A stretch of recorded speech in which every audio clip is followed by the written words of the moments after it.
I got my own young kids. I mean, my daughter's 19, my son's 22, and both of them know everything about everything. And you can talk to them about stuff and tell them, hey, this is what you need to do. They don't listen to me. They got to make their own decisions. They got to make they got to figure it out on their own. And and all I can do is sit back and, I can get irritated about it, disgusted about it, but I can't change it.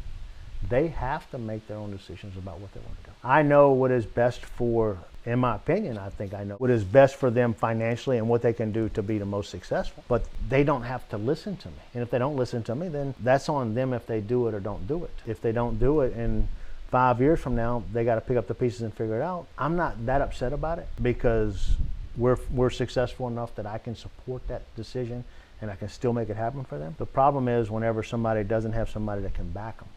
So I didn't have anybody that could back me as a kid. So as a young man getting out of high school and getting married young, there was nobody to come behind me and back me up in my failures. It was all up to me. So if my dad would have told me, hey son, you need to do this differently, and I didn't do it, and that took me 10 years out on trying to recover from that, then that's just on me. He can't bail me out. If my kids make a mistake, I can bail them out.